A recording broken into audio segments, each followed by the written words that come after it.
Voilà, bonjour à tous, soyez les bienvenus ce matin.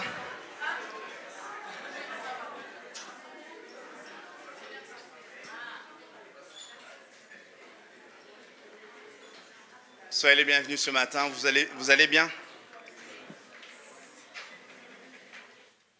Alors nous poursuivons cette série qu'on a commencée il y a 2 semaines maintenant. Victoire sur la peur, y a-t-il des gens qui vivent cela ce matin, qui vivent cela pendant ces dernières semaines? Victoire sur la peur, 3e partie ce matin. On va lire rapidement. Qu'est-ce qui n'était pas là les 2 dernières semaines? Tout le monde était là, c'est bien. Qu'est-ce qu'il pense qu'il est en train de mentir? 3e partie, on va lire 1 Roi 19, 12, 20. Et après le tremblement de terre, un feu. L'Éternel n'était pas dans le feu. Et après le feu, un murmure doux et léger. Quand Élie l'entendit, il s'enveloppa le visage de son manteau. Il sortit et s'étint à l'entrée de la caverne. Et voici, une voix lui fit entendre ces paroles. « Que fais-tu ici, Élie » Il répondit, « J'ai déployé mon zèle pour l'Éternel, le Dieu des armées, car les enfants d'Israël ont abandonné ton alliance. Ils ont renversé tes autels, ils ont tué par l'épée tes prophètes. Je suis resté moi seul et ils cherchent à m'ôter la vie. » L'Éternel lui dit, « Va, prends ton chemin vers le désert jusqu'à Damas, et quand tu seras arrivé, tu oindras Hazaël pour roi de Syrie.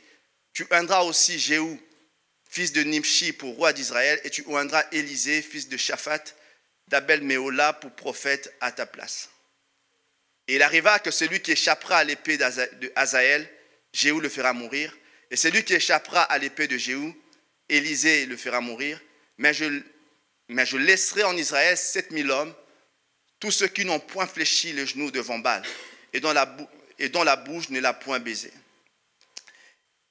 Élie partit de là, et il trouva Élisée, fils de Shaphat, qui labourait. Il avait devant lui 12 paires de bœufs, et il était avec le 12e. Élie s'approcha de lui et jeta sur lui son manteau. Élisée, quittant ses bœufs, courut après Élie, et l'histoire se poursuit. Nous avons vu dernièrement ce qui prenait place, ça se passe dans le livre de Rois qu'on vient de lire, une période troublée de l'histoire d'Israël. Israël retenait, il y a 2 royaumes, le royaume du sud, Juda, le royaume du nord, Israël. Et là, il y a un roi fou, un roi impie, Akab, qui a pris le pouvoir, qui était lui-même le fils d'un roi déjà qui s'éloignait de Dieu. Alors lui, il est venu, il y a cette expression dans la Bible, il était pire que tous ses pères. Et ses pères étaient déjà pas mal. Et quand il est venu, il a épousé une femme qui est pire encore que lui-même. Il est parti épouser Jézabel, et cette femme est venue avec un culte idolâtre, le culte de Baal, un culte idolâtre. Et une chose qu'elle a faite, elle a tué par l'épée, on l'avait vu la dernière fois, elle a tué par l'épée beaucoup de prophètes. À l'époque, on pensait que tous les prophètes, mais Dieu vient dire à Élie, on l'a lu, et Christian on avait parlé la semaine dernière, qu'elle n'a pas tué tout le monde. Mais elle est venue, elle s'opposait elle s'opposait à Dieu, et elle a mis à mort tous les prophètes de Dieu. Elle a mis à mort un grand nombre de prophètes. Alors Élie vient, on l'avait lu, un défi est lancé. Élie vient, il fait une déclaration dans le pays en disant « Votre Baal, c'est le Dieu de la pluie, mais moi j'ordonne qu'il n'y aura plus de pluie en Israël si ce n'est à ma parole. » Et pendant 3 ans, pas de pluie en Israël. Et puis au début, j'imagine, c'était une parole un peu folle que tout le monde prenait pour pas sérieux. Et puis les mois s'enchaînaient, aucune pluie. Les rivières se desséchaient, aucune pluie. Les bétails mouraient, aucune pluie. 3 ans plus tard, on cherchait celui qui a fait entrer le trouble en Israël. On est parti le chercher. Et là, il vient et il défie tout un peuple. Il leur dit, si Baal est Dieu, alors suivez-le, servez-le. Si l'Éternel est Dieu, faites un choix. Ne restez pas là entre les deux, faites un choix. Et il y a cette confrontation sur le mont Carmel de 850 prophètes de Baal qui étaient là en train d'invoquer leur Dieu, et puis rien ne se passe. Et puis Élie vient, il fait un sacrifice, il invoque Dieu quelques minutes, et puis le feu tombe du ciel, quelque chose d'extraordinaire prend place. Et puis il dit, Dieu a déclaré, et c'était évident que c'était l'Éternel qui était Dieu. alors le peuple qui était là a mis à mort les 850 faux prophètes. Et quand, comme ça arrive souvent, et puis lorsqu'il a quitté ce lieu, il est parti prier, il a ouvert le ciel, il a prié, et puis finalement, après 3 ans, le ciel s'est ouvert, la pluie est venue. Et quand Akab est rentré chez lui, après avoir vécu tout ça, il est parti raconter un peu à sa femme ce qui s'est passé. Et sa femme, Jézabel, il explique avec ses mots, il était impressionné par ce qu'elle lui faisait. Et sa femme, Jézabel, a dit quoi? Il a tué tous les prophètes. Alors, elle fait une déclaration, une espèce de prophétie démoniaque en lui disant, demain, à cette même heure, que l'Éternel, que mes dieux me fassent je ne sais quoi, si Élie est encore vivant. Et elle fait envoyer ce message à Élie. Elle n'envoie pas des militaires, elle n'envoie pas un assassin, elle envoie juste un message. Et Élie entend le message, Élie perd courage, Élie se met à pleurer et il s'enfuit, il va dans le désert, il se met à déprimer, il s'isole et il se met à demander la mort. Un message qu'il avait reçu. Et on avait expliqué la dernière fois que l'ennemi avait plusieurs stratégies et le même ennemi qui avait mis à mort les prophètes par l'épée, c'est le même ennemi qui avait changé de stratégie par Élie, mais il avait le même but et amené à Élie à disparaître, à voir son influence baisser. Et elle a envoyé, Jézabel a envoyé des mots pour simplement éveiller la peur. On a parlé de la peur la dernière fois. On a parlé de la peur. Moi, je crois que la foi active la main de Dieu. Et la peur a cette capacité à activer l'ennemi. La peur, l'opposé de la foi, moi je crois réellement que c'est la peur. L'incrédulité, c'est l'absence de foi. L'opposé de la foi, c'est la peur. Et Jézabel, quand elle était là, elle a fait une déclaration qu'Élie a reçue. Et puis Élie perd de courage, on ne va pas revoir tout ça. Et puis il descend, on a vu tout ce que Dieu faisait pour restaurer cet homme. Et il se retrouve sur cette montagne en train de prier Dieu. Et puis Dieu vient, et on l'a lu, c'est que le Seigneur vient lui dire. Et moi j'aime ce que Dieu fait. Quand Dieu vient, il ne lui donne aucune solution. Il ne parle même pas de Jézabel. Vous avez lu ça? Il ne parle même pas de la menace qu'il a reçue. Il ne parle même pas de la peur qu'avait Élie à ce moment-là. On menace de le tuer et Dieu vient lui dire, tu vas oindre telle personne comme roi, tel autre comme roi de tel pays, et après toi, tu auras un prophète, un disciple qui vient après toi, va le oindre. Et moi, j'aimerais dire, Seigneur, et maintenant, qu'est-ce qu'on fait? J'ai un souci là maintenant et Dieu lui parle d'un futur. Amen. Mon premier point ce matin, Dieu a encore des projets pour toi. Dieu a encore des projets. Moi, j'aime ça. On avait fini il y a 2 semaines. La semaine dernière, je n'étais pas là. Il y a 2 semaines, on avait fini en disant, Jézabel avait déclaré, demain tu meurs. Et on a vu dans l'histoire de la Bible, il y a juste 2 hommes qui ne meurent pas. Jésus meurt, il ressuscite, il est monté au ciel. Mais 2 hommes ne meurent pas. Il y a Enoch, on dit peu de choses de lui. On dit dans le livre de Genèse qu'Enoch avait plu à Dieu et puis Dieu l'a repris. On ne dit rien d'autre de lui. Et puis il y a Élie, cet homme. Et moi j'aime bien l'humour de Dieu parce que alors que Jézabel est en train de prophétiser sa mort, Dieu décide qu'il va vivre, il va vivre très longtemps, il va vivre toujours. Alors que Jézabel est en train de faire des déclarations, Dieu est en train de le faire. Et moi j'aime la réponse que Dieu donne en ce moment-ci. Jézabel est en train de dire, et comprenez-moi bien, Jézabel est en train de faire des déclarations maléfiques sur sa vie. Et Dieu lui donne encore un projet. Dieu vient lui dire, j'ai encore des choses que tu dois faire. Je ne sais pas si vous vous souvenez du moment où Paul était en train d'être conduit à Rome. Et puis là, il est pris dans une tempête. Tout le monde pense que ça y est, c'est fini. Et un ange de Dieu vient lui dire, et l'ange ne dit pas beaucoup de choses, il dit simplement, tu dois témoigner à Rome. Point. Donc, que le bateau s'écoule. Je vivrai parce que je dois aller à Rome. Dieu a quelque chose pour moi. Alors Dieu vient dire la même chose à Élie. J'ai encore des choses que toi tu dois faire. L'ennemi a mis, et comprenez-moi bien, chacun d'entre nous, nous sommes toujours en face de ces 2 choses. L'ennemi a des projets pour vos vies. Certains d'entre vous, certains d'entre nous, nous n'étions pas censés être ici dans cette assemblée. Nous n'étions pas censés, et certains d'entre vous étaient censés être dans un hôpital maintenant. Moi, quand je regarde ma famille, certaines personnes, certains d'entre nous, certains d'entre vous étaient censés être peut-être morts. Certains d'entre vous étaient censés ne plus exister, être 6 pieds sous terre. Certains d'entre vous n'étaient pas censés être ici, étaient peut-être censés être dans une chambre d'hôpital. Ça, c'était les projets de l'ennemi. Mais nous sommes en septembre 2018, nous sommes là. Nous sommes en septembre 2018 parce que simplement, ce n'est pas ce que l'ennemi dit qui arrive, c'est ce que Dieu dit. Et moi, on avait fini par ça, c'est que le ciel a déclaré, l'enfer ne peut pas l'arrêter. C'est que Dieu a commencé, l'ennemi ne peut pas l'arrêter. Et moi, j'aime cette histoire, alors que Jézabel est en train de faire toutes sortes de déclarations. Dieu vient donner des projets pour dire, j'ai encore un avenir, j'ai encore un futur pour toi. Même si on dit des choses, même si on déclare, même si tu n'es pas censé vivre aussi longtemps, moi, j'ai un autre avenir pour ta vie. J'ai un autre avenir. Ce matin, on a beaucoup parlé de l'amour de Dieu et j'aime ça pendant les chants. Je vais dire à quelqu'un ce matin, Dieu a encore des projets. Satan en a aussi. Mais Dieu a encore des projets et c'est à toi de choisir lesquels vont s'accomplir. Dieu a encore des projets. Moi, j'aime ce que Dieu fait à ce moment-ci, alors qu'il fait face à des plaintes. Et quand vous lisez cette histoire, moi, quand j'étais en train de lire hier soir, je me suis dit, mais à quel moment il a été encouragé, ce gars? À quel moment on vient lui dire, ne crains rien, tu ne mourras pas? À quel moment Dieu vient lui dire, je vais me lever contre Jézabel, Dieu ne parle même pas de Jézabel, Dieu lui donne un futur. Dieu lui donne un futur.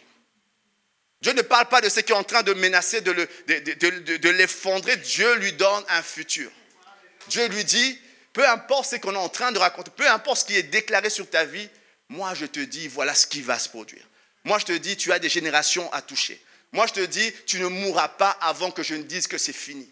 Moi, je te dis, alors qu'on t'a donné quelque chose, on te prévient. Et moi, j'aime quand je lis ça. Le désastre annoncé n'arrive pas. La mort proclamée ne prend pas place. La destruction qu'on a prophétisée ne vient pas parce que Dieu avait un autre avenir. Moi, je crois et j'aime ce passage de Jérémie, car je connais les projets que j'ai formés sur vous, dit l'Éternel, projet de paix et non de malheur, afin de vous donner un avenir et de l'espérance. Afin de vous donner un avenir et de l'espérance. Mon premier point, comme je l'ai dit, lorsque vous êtes sujet à des choses qui menacent de vous engloutir, pensez à ça, Dieu a encore des projets. Dieu a encore des projets. Dieu a encore des projets. Bien souvent, le regret regarde souvent au passé. Et on a vu Élie regretter le passé. Il a dit, je ne suis pas meilleur que mes pères. L'inquiétude regarde souvent le présent. Il est en train de regarder son présent qui l'effraie. Mais bien souvent, la victoire regarde à Dieu et regarde au futur. Et là, Élie, dans son moment de tourment, Dieu vient lui dire, laisse tout ça, je te montre ce qui arrive. Je te montre ce que tu vas faire. Et puis, il y aura celui qui échappera à l'épée de tel, tombera sous l'épée de tel, et au final, tombera sous l'épée de tel. Et à aucun moment, on lui parle de son avenir à lui. Dieu ne lui dit pas, tu vas monter au ciel, tu viendras dans ma présence, il y aura des chars de feu qui... Non. Oublie ça. Dis-toi simplement, quand tu vis des circonstances qui semblent échapper à ton contrôle, ça ne veut pas dire que ces circonstances échappent à mon contrôle. Des fois, nous vivons des circonstances, je ne sais pas si vous avez vécu ça, moi je l'ai vécu quelquefois, des circonstances où vous avez l'impression que tout est hors contrôle. Vous avez l'impression que vous êtes en train de subir des événements que vous ne pouvez maîtriser. Et moi, j'aime quand je viens dans la présence de Dieu, je dis, peu importe ce qui paraît devant moi, Dieu a encore des projets. Dieu a encore des choses qu'il va faire au travers de moi. Dieu a encore des générations futures qu'il veut toucher au travers de vous. Ce matin, je vais annoncer à quelqu'un, je vais annoncer à l'église ce matin, quand vous êtes submergé, quand vous avez l'impression que c'est fini, allez à l'agenda de Dieu et voyez qu'est-ce qu'il reste encore à faire. Et si Dieu vous a dit que vous irez tel ou tel endroit, tant que vous n'y êtes pas encore, même si là où vous êtes est en train de s'effondrer, je te dis, Seigneur, je ne sais pas comment. Et moi, j'imagine Pierre, Paul dans ce bateau-là. Le bateau est en train de s'enfoncer, la tempête est immense. Et l'ange vient lui dire, non, tu ne mourras pas, tu iras à Rome. Alors Paul pouvait dire, je ne sais pas si la mer s'ouvrira, je ne sais pas si un ange viendra me transporter, mais ce que je sais, c'est que je ne mourrai pas dans cette tempête, je vivrai. Parce que Dieu a un avenir pour moi. Alors, je ne sais pas comment il s'y prendra. Je sais qu'il va le faire. Je ne sais pas s'il y a des gens qui ont reçu une parole de Dieu pour leur vie. Quand vous êtes confronté à des défis, hier je parlais avec un frère, il m'a appelé, on était en train de s'édifier. Et puis on parlait d'une situation particulière qu'on est en train de vivre. Et il m'a dit, écoute, je sais ce que Dieu a dit en telle année, il m'a sorti l'année. Et puis je me suis souvenu de ça. Alors je ne sais pas ce qu'il va faire, je ne sais pas même si ça paraît compliqué, je ne sais pas comment il va, je ne sais pas si un ange descendra, je ne sais pas, mais je sais qu'il le fera. Amen. Tu le laisses comme, lui le moyen lui appartient. Je ne sais pas comment il s'y prendra, mais ce qui est sûr, si Dieu l'a dit, Dieu le fera. Si Dieu vous a dit que vous vivrez, si Dieu vous a dit que votre avenir sera tel, peu importe ce que vous vivez maintenant, peu importe ce qui semble être votre réalité, ne soyez pas écrasés par le poids des circonstances. Dieu est au-dessus des circonstances. On l'a chanté. On l'a chanté au-delà des grands... Moi, quand on est en train de chanter ce chant, j'aime beaucoup ce chant. Au-delà de ce qui menace d'engloutir, ce qui menace d'engloutir votre vie, votre famille, votre avenir, Dieu a des plans, Dieu a des projets. Et quand Dieu dit une chose, il est capable de l'accomplir. Et quand Dieu était en train de dire, quand vous lisez attentivement, là où Dieu l'envoie, c'est l'endroit qu'il était en train de fuir. Vous avez lu ça? Dieu lui dit, va à Damas. Damas est au nord d'Israël. Donc pour aller à Damas, tu passes par Israël et tu vas passer près de la maison de Jézabel. Pour aller voir Élisée, le futur prophète, la ville où était Élisée était juste à côté de Samarie, là où habitait Jézabel. Et Dieu ne lui dit pas, je vais te protéger. Dieu lui dit justement, simplement, vas-y. Et quand Dieu te dit, vas-y, il te donne la provision pour y aller. Ne demande pas comment je ferai, il y aura des choses qui vont se lever, comment je vais faire. Dieu a dit que j'irai, alors je ne sais pas comment, mais j'y arriverai. Et Élie, à ce moment-là, sont demandés, Seigneur, qu'est-ce qu'on fait de ceux qui veulent me décapiter? Qu'est-ce qu'on fait de ceux qui veulent ma mort? Qu'est-ce qu'on fait de ceux qui veulent me détruire totalement? Dieu lui dit, laisse tomber tout ça. Et Élie avait compris une chose, quand Dieu envoie, il y a une provision qui suit. Quand Dieu vous a dit quelque chose, il va y avoir une provision surnaturelle qui va vous suivre. Quand Dieu vous a promis quelque chose, et une des choses qui permet d'être tranquille quand l'épreuve vient, c'est d'être juste sûr de ce que Dieu vous a dit. Si vous êtes en train de balloter, et une des choses que l'ennemi fait, c'est venir mettre en doute ce que Dieu a dit. Est-ce que Dieu a-t-il vraiment dit? Parce que quelqu'un qui est sûr de ce que Dieu a dit, tiendra. Quelqu'un qui est sûr de ce que Dieu a dit, même si on dit un avion tombe, un seul est vivant, ça sera à vous parce que Dieu a encore des choses avec vous. Amen. J'aime cette parole du livre de Deutéronome. C'est Dieu qui parlait, c'est Moïse en train de mourir, Moïse en train de partir. Il dit, l'Éternel marchera lui-même devant toi, il sera lui-même avec toi, il ne te délaissera point, il ne t'abandonnera point, ne crains point et ne t'effraie point. Ne t'effraie point. Et ce livre, et Paul parle à Timothée, il dit, car ce n'est pas un esprit de timidité, dans cette version il est écrit cet esprit de peur. Le mot qui est utilisé, c'est un mot qui veut dire, ce n'est pas un esprit, c'est le fait de courir effrayé. Ce n'est pas un esprit qui te fait courir effrayé que Dieu t'a donné, mais c'est un esprit de force, un esprit d'amour, un esprit de sagesse. Je prie ce matin pour un homme, je prie ce matin pour une femme. Dire simplement, le Seigneur a encore des projets pour ta vie. L'ennemi en a aussi. L'ennemi en a aussi. Mais laisse Dieu commencer une chose. Et moi, j'aime parce que celui qui a commencé en nous cette bonne œuvre la rendra parfaite jusqu'à son achèvement. Quelqu'un dit Amen. Amen. Amen. Mon deuxième point ce matin, sois conscient de ce que tu portes. Deuxième point, 1 Roi 19, 12, 20, vers la fin. Élie partit de là et il trouva Élisée, fils de Shaphat, qui labourait. Il y avait devant lui 11 paires de bœufs et il était avec la 12e. Élie s'approcha de lui et jeta sur lui son manteau. Élisée, quittant ses bœufs, courut après Élie. Vous verrez souvent dans le livre de Rois certaines choses qui sont comme des symboles de quelque chose de beaucoup plus profond, beaucoup plus clair dans l'Ancien Testament. Quand vous lisez dans le livre des prophètes, surtout avec Élie, on parle souvent de son manteau. On parle souvent de son manteau. Parce que le manteau symbolisait, et certaines personnes ne connaissaient, il n'y avait pas à ce moment-là Facebook, Internet, on ne connaissait pas le visage d'Élie, tout le monde ne connaissait pas le visage d'Élie. On sait simplement qu'Élisée était chauve. Et il n'avait pas d'humour, mais bon, ça c'est autre chose. Et à ce moment-là, Élisée, quand Élie venait, il était reconnu par simplement son accoutrement. Les gens savaient que c'était un homme qui avait un manteau en forme de, en peau d'animal, et les gens le reconnaissaient par son accoutrement. Et à ce moment-là, le manteau symbolisait l'identité, ça symbolisait aussi l'autorité prophétique que cet homme avait. Et lorsque Élie est parti vers, et la scène est assez cocasse, parce que lorsqu'on voit Élie aller vers Élisée, il ne dit pas grand-chose, il prend juste son manteau, il met ça sur les épaules d'Élisée, et Élisée a juste compris, il est parti, il a dit « laisse-moi finir ce qu'il est en train de faire ». Élisée, dans ce qu'on dit, il avait 12 paires de bœufs qu'il était en train de conduire, et la plupart des commentateurs disent que pour avoir un tel bétail, il devait être sûrement assez riche. Mais à ce moment-là, il laisse tout, et il suit Élie.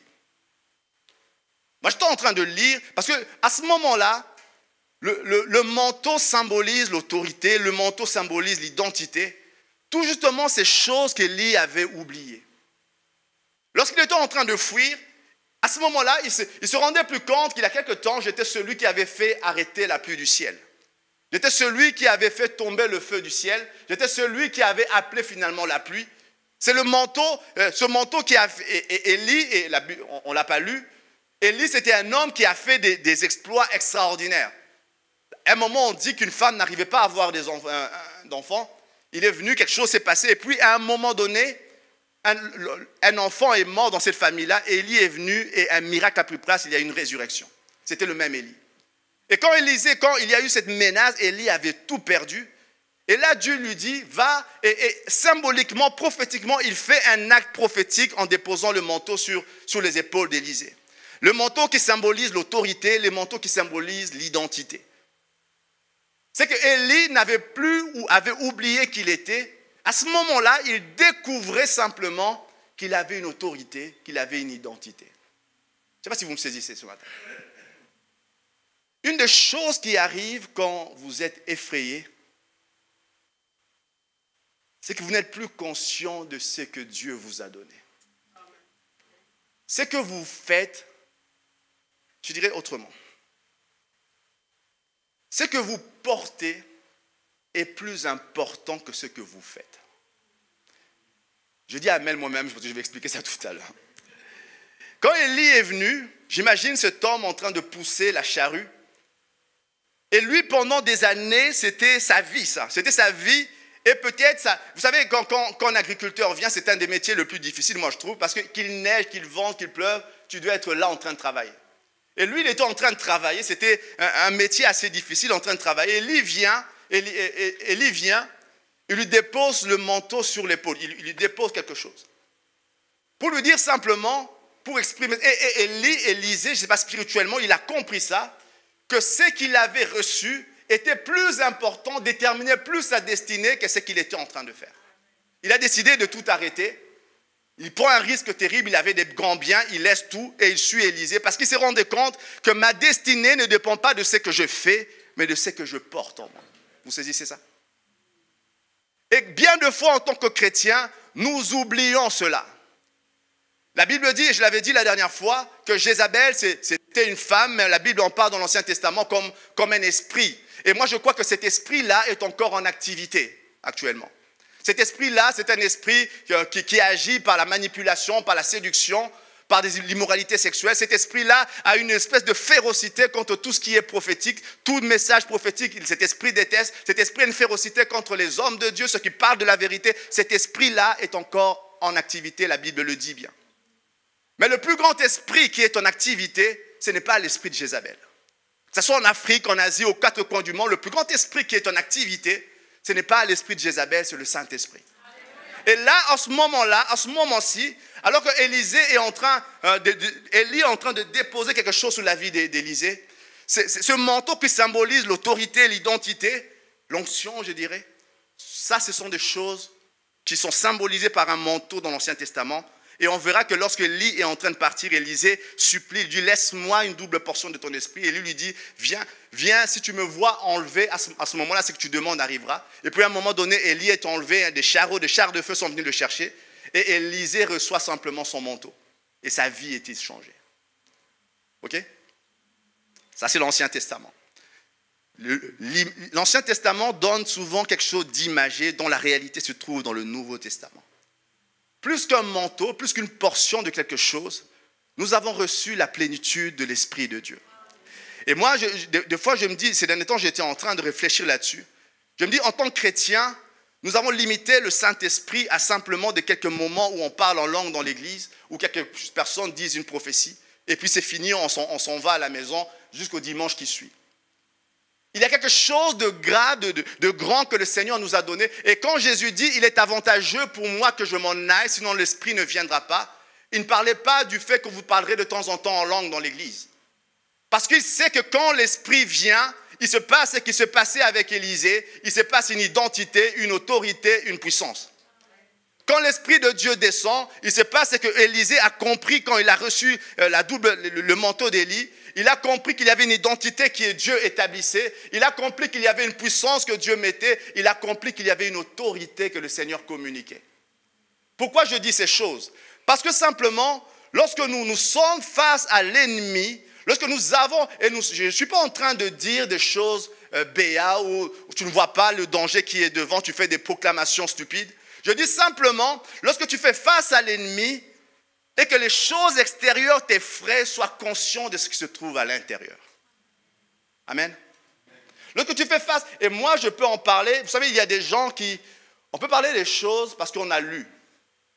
On peut parler de choses parce qu'on les a étudiées. On peut parler des choses parce qu'on les a vécues, c'est différent.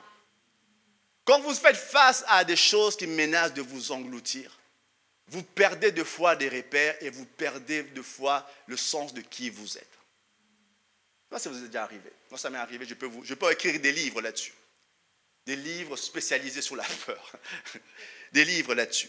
Parce que quand les choses extérieures vous effraient, vous perdez toute réalité de qui vous êtes et c'est juste la seule chose qui compte, c'est l'objet de votre effroi. Vous me suivez? C'est ce message que vous avez reçu, c'est la seule chose qui compte. C'est cette parole que le médecin a déclarée, c'est la seule chose qui compte en ce moment-là. C'est cette parole que votre banquier a dit, c'est la seule chose qui compte. Parce qu'à ce moment précis, lorsque vous entendez ça, toute autre réalité paraît si fade, c'est juste ça que vous voyez comme seule vérité, seule réalité. Et à ce moment-là, Élie était en train de le vivre. Et quand Dieu lui dit d'aller faire ce qu'il est en train de faire auprès d'Élisée, c'était aussi pour lui-même se rappeler qu'il y a une autorité, qu'il y a une puissance, il y a une onction, il y a une identité qui est là. Ce matin, j'aimerais annoncer à quelqu'un, c'est que tu portes au-dedans de toi. Sois conscient de cela. Quand vous faites face à l'ennemi, quand vous faites face à des choses qui vous menacent, réalisez que vous avez une autorité. Et j'aime quand Paul parle, Paul dit, et souvent Paul associe, quand il parle de la peur, il associe à un esprit. Je ne dis pas que la peur est un esprit, mais il dit simplement qu'il y a des esprits de servitude qui agissent au travers de la peur. Et à ce moment-là, Jézabel, cette femme qui est en train de parler, elle est en train d'agir, elle a voulu tuer Élie, elle a commencé à agir au travers de la peur. Vous me suivez? Et quand vous faites face à ce genre de situation, il y a un moment où l'on prie, il y a un moment où on doit se lever avec autorité. On doit se lever avec autorité.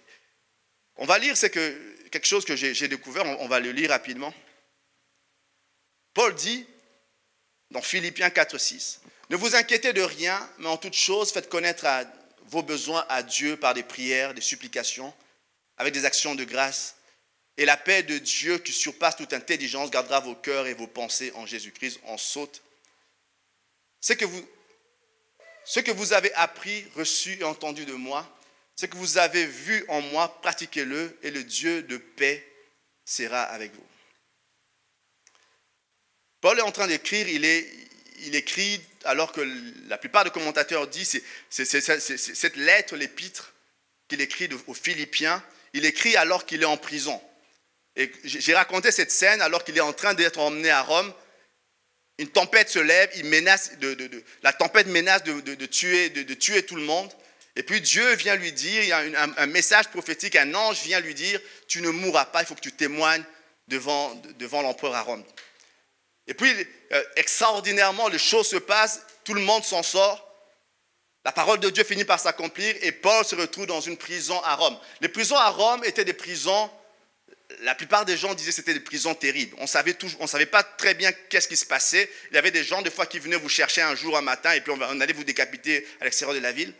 Et là, lui, alors qu'il est il est dans cette prison, ne sachant pas ce qui va arriver, il est en train d'écrire, et pas mal des épîtres qu'on a lus, c'était Paul qui était en train d'écrire alors qu'il était en prison.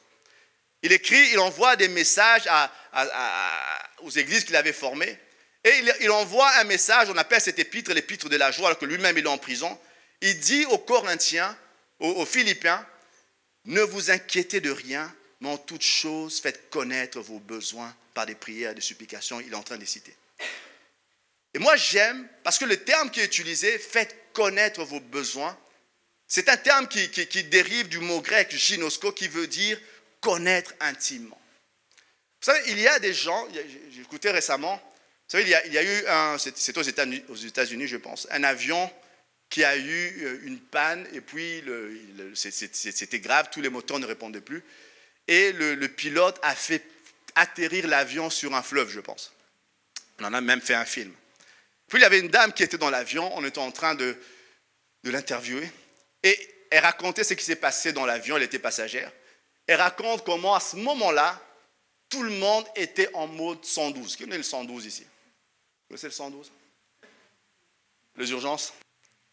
Là, à ce moment-là, tout le monde, vous savez, à ce moment-là, le pilote n'a pas besoin de dire, les moteurs ne répondent plus, on va bientôt atterrir sur un fleuve, invoquez votre Dieu. Tout le monde, à ce moment-là, est en mode 112, on prie, Dieu, Allah, tout ce que vous voulez, on prie quelque chose. Et quand Paul est en train de dire, ne vous inquiétez de rien, mais en toute chose, faites connaître vos besoins, il ne parle pas de ce genre de prière-là. Quand il dit faites connaître vos besoins, le terme qu'il est utilisé, ça vient de gynosko, connaître intimement. Dans certaines versions, dans certains autres versets, quand on dit un homme a connu sa femme, c'est le même mot qui est utilisé, c'est une intimité. On ne parle pas de prière 112 quand les choses vont mal.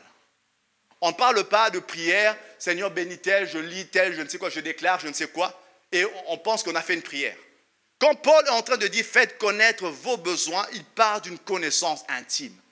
Il ne parle pas d'un truc qu'on vient faire rapidement et puis on s'en va. Une prière d'urgence, ça marche des fois, soyez bénis. Mais il y a, et comme Paul dit, la paix de Dieu va surpasser toute intelligence, il parle de ceux qui viennent connaître intimement Dieu. Vous savez, vous êtes démunis quand vous n'avez pas une vie de prière intime.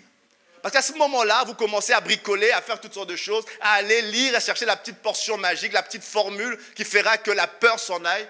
Et l'apôtre Paul dit, c'est dans une communion intime que vous allez avoir une assurance et la paix de Dieu va garder votre cœur. Et quand l'apôtre Paul est en train de parler plus loin, il commence à expliquer ce que vous avez appris, reçu, entendu de moi, ce que vous avez vu de moi, pratiquez-le et il conduit et la paix de Dieu sera avec vous. Pas simplement ce que vous avez reçu, entendu, c'est bien. Il rajoute, pratiquez-le. Et quand Élie, on en parlera peut-être une autre fois, quand Élisée reçoit ce manteau, il aurait pu dire, je garde le manteau pour le cas d'urgence. Je continue à faire mes affaires, ça marche bien. Quand il y aura un défi devant moi, je revêtirai le manteau. Et on verra ce qui va arriver. Élisée, à ce moment-là, avait compris que le manteau ne marche que si on lâche. Vous suivez? Pardon? Le manteau ne marche que si on décide de se donner et de pratiquer. On n'attend pas le cas d'urgence. On n'attend pas que les choses aillent mal pour pouvoir devenir. Tous les jours, on vit dans une communion avec Dieu. Quand l'ennemi viendra, et je vous dis qu'il viendra, qu'il vous trouve en communion avec Dieu. qui vous trouve en train de faire connaître à Dieu chaque jour vos besoins par des supplications, par des actions de grâce, et laissez la paix de Dieu venir envahir toute intelligence. Laissez la paix de Dieu. Et juste après ça, l'apôtre Paul dit, je ne l'ai pas écrit là, que tout ce qui est vrai, tout ce qui est digne d'approbation, il commence à dire tout ce qui doit se faire place dans vos pensées. Parce qu'il sait simplement que quand vous venez progressivement, quand vous venez en mode d'urgence, vous avez toutes sortes de défis qui vous font peur dans vos pensées. Moi, il m'arrive de fois, vous savez, l'imagination a un pouvoir immense. Si vous pensez que vous avez une maladie, quand j'étais étudiant, il y a une étudiante en médecine ici, on a tous connu ça, on vous décrit une maladie, quand vous sortez de là, vous êtes convaincu que vous l'avez. On vous décrit une maladie, vous êtes convaincu et vous avez les symptômes. Tout justement, hier, c'était les symptômes de ce style-là. Je me souviens très bien de mon cours de psychiatrie. Le prof décrit et tu étais angoissé. Moi, je m'asseyais jamais devant. Donc, je comprends ceux qui vont derrière. Je m'asseyais rarement devant, mais pour le cours de psychiatrie, j'aimais bien être devant. Le prof me connaissait. Parce que ça m'intéressait, comment ça marchait. J'étais en train de... Et un moment, on est en train de parler et il y a des fois, vous savez qu'on n'est plus dans le cours, les gens s'interrogent eux-mêmes. Est-ce que je suis schizophrène, je ne suis pas dépressif. Et les gens se posaient des questions. Et puis à un moment donné, le prof dit, je suis sûr que vous vous posez des questions si vous n'avez pas. Tout le monde s'est sorti rassuré, oui. En disant, non, c'est quand vous avez le tableau complet que on peut dire qu'il y a telle pathologie. Mais des symptômes comme ça, vous en avez tous. Et effectivement, quand tu lisais ce cours-là, tu étais un peu angoissé parce que tu avais peur de te découvrir une maladie. Parce que simplement, l'imagination est en train de travailler. La peur étant là, elle nourrit l'imagination et tu es parti. Des maux de tête deviennent un cancer du cerveau parce que Internet a dit que c'est probablement ça. Ça commençait par simplement des maux de tête comme tout le monde. Ça finit le soir, je suis en train de mourir, je vais faire mon testament. Parce que simplement, entre-temps, Internet, l'imagination, la peur a agi et c'est parti. Pour dire simplement, l'apôtre Paul dit, ce qui va garder vos pensées, ce n'est pas déclarer « je chasse une pensée ». Non. Ce n'est pas venir faire une déclaration sans effet. Soyez bénis, ça ne marche pas toujours. L'apôtre Paul dit, ce qui va garder vos pensées, c'est la paix de Dieu. Et comment elle s'obtient? Par le fait de faire connaître vos besoins à Dieu, intimement. Et pas une connaissance en mode 112, une connaissance en mode régulière. Une connaissance en mode intimité. Une connaissance en mode où on connaît Dieu intimement. Vous devriez avoir des moments où vous venez dans la présence de Dieu, même si vous n'avez pas de danger immédiat. Vous devriez avoir des moments où, des temps, des lieux, des endroits dans votre maison où on sait que vous êtes en train de chercher Dieu, même si rien ne menace encore de vous détruire. Parce que là, vous êtes en train de faire connaître vos besoins. Et quand il y aura un défi, vous serez dans une paix. Vous ne serez pas en train d'imaginer le pire, vous serez dans une paix. Vous ne serez pas en train d'imaginer qu'est-ce qui va arriver si Dieu ne faisait pas. Vous serez dans une paix. Et la paix de Dieu qui surpasse toute intelligence gardera vos cœurs et vos pensées en Jésus-Christ. Quand tout le monde sera en train de paniquer, vous serez comme Paul dans le bateau disant « Ne craignez rien ». Je ne sais pas si le bateau s'ouvrira, je ne sais pas si un ange viendra nous transporter, je ne sais pas si Star Trek, Dieu va inventer la téléportation juste pour nous, mais je sais que je vivrai. Et je sais que si vous restez dans le bateau, vous vivrez aussi. Ok ? Parce que simplement, c'était un homme qui était près de Dieu. Et ce matin, je vais le lancer à quelqu'un. Si vous vivez des moments de défi et la crainte est en train de remplir votre cœur, vous pouvez aller dans le mode 112, ça marche deux fois. Mais ce qui va garder vos cœurs, c'est le fait de faire connaître à Dieu continuellement. C'est de venir devant Dieu quand les choses vont bien. C'est de venir devant Dieu quand les choses vont mal. C'est de chercher Dieu quand tout semble rose, tout est beau. C'est d'aller devant Dieu quand il y a une tempête. C'est d'aller devant Dieu quand tout est joyeux. C'est d'aller devant Dieu quand vous êtes en train de pleurer. Bien de gens cherchent Dieu quand les choses vont mal. Vous avez raison de le faire. Dieu agit, Dieu est amour. Mais ce qui va garder vos pensées, ce qui va faire en sorte que vous allez triompher, vous allez sortir de là, c'est quand vous cherchez Dieu, même quand les choses vont bien. Je prie ce matin pour des hommes et des femmes qui connaissent un moment d'intimité. Et quand Élie est en train de faire ça, Élisée comprend bien que je ne garde pas le manteau pour le cas d'urgence. Ce manteau, c'est à porter tous les jours. Ce manteau, c'est à vivre avec. Ce manteau, c'est à marcher avec. Et quelquefois, et quand il fait ce choix de laisser sa charrue, de laisser ce bœuf, parce qu'il sait que ce n'est pas le fruit forcément de ce que je fais qui va déterminer ce que je vais être, c'est ce que Dieu a placé en moi. Des fois, nous faisons des choix contraires, nous faisons des choix différents. Et quand vous lisez cette histoire-là, vous voyez plus tard, Élisée être confronté aux mêmes choses qu'Élie. Élisée, à un moment donné, il y a carrément un roi. Lui, il n'envoie pas un message, lui, il envoie carrément directement des chars autour de lui. Et quand Élisée est en train son serviteur qui était là, il est en train de paniquer, il y a des militaires. Et puis Élisée lui dit, non, ne crains rien. Ceux qui sont avec nous sont plus nombreux qu'eux. Et puis il dit, mais qu'est-ce que tu racontes? Et puis Élisée lui dit, Seigneur, ouvre-lui les yeux qu'il voit. Et puis Dieu lui fait un miracle, le gars, ses yeux s'ouvrent, et il voit la vallée remplie de chars de feu en train d'attendre que l'ennemi vienne. C'est que lui avait compris, cet homme-là, son serviteur ne comprenait. Je suis sûr qu'après, le gars était tranquille aussi. Mais à ce moment-là, lui ne voyait pas, il ne comprenait pas, mais Élisée, lui, avait compris. C'est que l'autorité avec laquelle je marche, ce n'est pas juste un truc que je rêvais quand il y a une urgence. Là, il y a des militaires, il y a des militaires qui viennent. Vite, vite, je vais prendre le manteau. Non, non, non. Il avait déjà le manteau sur lui, il savait. Et vous avez reçu, nous avons reçu l'Esprit de Dieu. Plus qu'un manteau, plus qu'un truc qu'on peut enlever, nous avons reçu l'Esprit de Dieu. Et l'apôtre Paul exhorte les Philippiens, il dit, pratiquez-le. Ce que vous avez appris, reçu, entendu de moi, ce que vous avez vu en moi, pratiquez-le, pratiquez-le, pratiquez-le, et la paix de Dieu sera avec vous.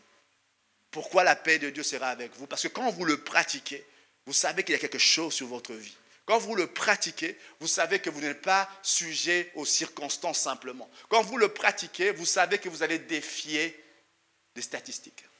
Moi, j'aime cette parole que 1000 tombent à ton côté, 10 000 à ta droite. Logiquement, tu dois être atteint aussi. Dieu dit, non, rien ne t'arrivera.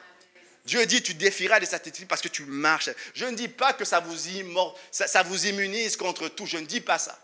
Mais je dis simplement qu'il y aura une paix que le monde ne connaît pas. Je me souviens, il y a quelques temps, quelques années, il y a le pasteur Roland Dallot. On était à Kinshasa, il était parmi nos responsables de jeunes à ce moment-là. Et on a eu, comme bien souvent deux fois dans ce pays-là, il y a eu pas mal de conflits militaires. C'était un moment, on pillait, on entrait dans les maisons, on tuait, tout ça. Et puis, il y avait un général qui était là, un homme assez riche. Et lui, il avait peur. Il avait des militaires autour de la maison. Il avait peur. Et je me souviens de cette histoire. J'ai entendu ça il y a longtemps. Et Roland, lui, il était pasteur. Il ne gagnait pas des milliers. Il était juste à côté. Il avait des biens aussi dans sa maison. Mais lui, il n'avait pas peur. Et puis après ces événements, le gars est venu lui dire, écoute, je t'ai vu réagir pendant ces événements-là. Je donnerai tout ce que j'ai pour avoir la paix que tu as. Lui, il lui a dit justement, ça m'a coûté tout ce que j'avais. Il a commencé à lui expliquer ce que c'est. Et ce gars-là, probablement qu'il a prié. Probablement qu'il a invoqué un Dieu parce que ses parents lui ont sûrement dit à la catéchèse, tu fais peur vers le Notre Père. Et à ce moment-là, la prière qui vous vient, c'est la prière que vous avez retenue et vous faites toutes sortes de prières à ce moment-là. Et lui, il est en train de lui dire simplement, ça m'a coûté tout ce que j'ai. Et à ce moment-là, quand tout le monde était en mode 112, lui, il savait qu'il avait une connexion permanente. Tout le monde était en train de chercher, qu'est-ce qu'on va faire, en train de courir. Lui, il était dans une paix que même ses voisins, même ces gens qui étaient autour de lui ont remarqué. Et sont venus à ce moment-là. Ce matin, je vais appeler quelqu'un, je vais appeler un homme, une femme, à reprendre une relation avec Dieu. Il va y avoir, et je le dis déjà maintenant, il y a des projets que des Jézabel de ce monde ont dit sur vous. Il y a des choses que des gens de ce monde ont déclarées sur votre vie. On peut passer sa vie de façon, vous savez, on ne peut pas savoir ce que les gens pensent ou disent de vous. Vous ne pouvez pas savoir. Il y a des choses peut-être que les gens ont déclarées, il y a des choses qu'on a prophétisées sur vos vies. On peut soit venir et dire, nul, ça n'arrivera pas, on fait des incantations sans effet, tout ça.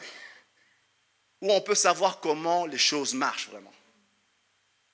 J'invite un homme, j'invite une femme à avoir une relation sérieuse avec Dieu et de la laisser Dieu accomplir ses destinées dans sa vie. Et vous savez, quand je dis ça, soyons sérieux. plein de prophètes sont morts.